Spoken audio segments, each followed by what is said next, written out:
আমি একটু নর্থ বেঙ্গলে যাচ্ছি, কারণ দক্ষিণবঙ্গের 7টা জেলা আমি ঘুরে নিয়েছি যেখানে যেখানে বন্যা হয়েছে। উত্তরবঙ্গে আপনারা হয়তো অনেকে জানেন বা অনেকে জানেনও না, সাধারণ মানুষের জন্য বলা, দক্ষিণবঙ্গ ডিভিসির জলে যেমন ভেসেছে, উত্তরবঙ্গে নেপাল থেকে কোশি নদীর জল ছেড়ে দিয়েছে কালকে 5 লাখ কিউসেক টন। ফলে ওই জলটা আসছে বিহার হয়ে বাংলায়, গঙ্গায় ঢুকছে। এর ফলে একদিকে সংকোচ নদীর জল কুচবিহার, জলপাইগুড়ি, আলিপুরদুয়ার আক্রান্ত, আর অন্যদিকে নেপাল যে জলটা ছেড়েছে কোশি নদীর জলটা বিহার হয়ে ঢুকতে শুরু করেছে। এর ফলে মালদা এবং মুর্শিদাবাদের, দক্ষিণ দিনাজপুরের ইটাহার থেকে শুরু করে কিছু জায়গায় এবং দক্ষিণ দিনাজপুরের বিস্তীর্ণ অঞ্চল প্লাবনের আশঙ্কা আছে। আমরা কাল রাত্রি 12টা থেকে এটা শুনতে পেয়ে রাত 12টায় পুলিশ মাইকিং করে সবাইকে সেফ প্লেসে নিয়ে গেছে। এবং বিহারেও জলটা হবে, বিহারেও খুবই বন্যার মতো পরিস্থিতি।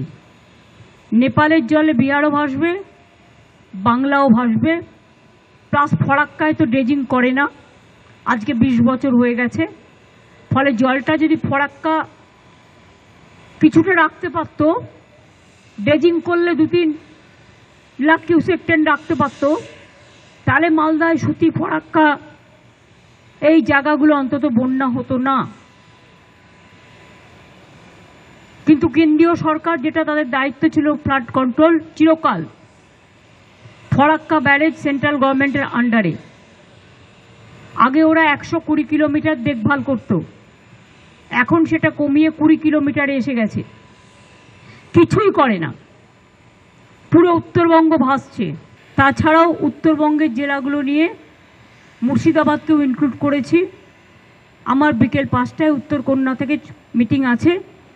যারা ফিজিক্যালি আসতে পারবেন, যারা ফিজিক্যালি আসতে পারবেন না তারা ভার্চুয়ালি থাকবেন। আমাদের অ্যাডমিনিস্ট্রেশনকে সজাগ করা হয়েছে, সতর্ক করা হয়েছে। পুলিশও রিলিফের কাজটা ভালো করছে, আমাদের রিলিফটা তারা পৌঁছে দিচ্ছে বিভিন্ন জায়গায় গিয়ে তাদের সিস্টেমের মধ্যে দিয়ে। সুতরাং এইটাই হচ্ছে আমার প্রোগ্রাম। বাদ বাকিটা আমি বিকালে কথা বলেই জানবো, তখন আমি লোকাল প্রেসকে বলবো। দার্জিলিং ম্যাসিভ ল্যান্ডস্লাইড হয়েছে বিকজ দার্জিলিংয়ের কালিম্পং, দার্জিলিং এইসব জায়গাগুলো এমনিতেই রাস্তাগুলো সরু সরু, পাহাড়ি রাস্তা সরু হয়। তাও তো আমি একটা নতুন রাস্তা বানিয়ে দিয়েছি বলে এখন লোকের অনেক সুবিধা হয়েছে। সেই জন্য তীর্থযাত্রীরা যারা আছেন তাদের লাভা এবং লোলেগাঁও দিয়ে নিয়ে আসা হচ্ছে। দার্জিলিংয়ের ধসে আর্মিরও একটা ভূমিকা আছে, কারণ আর্মিও ওই পথে যাতায়াত করে এবং সিকিমও কিছুটা আছে। সুতরাং এটা আমাদের আজকের মিটিংয়ে আমি দেখি ওদের কেউ থাকে কি না, না থাকলে আমরা ওদের সাথে কথা বলবো যাতে ধসটা তারা ইমিডিয়েট মেরামত করে। কারণ এটা বেশি কাজে লাগে, যেমন আমাদেরও সাধারণ মানুষের, আর্মিরও কাজে লাগে, মানে দেশের কারণে।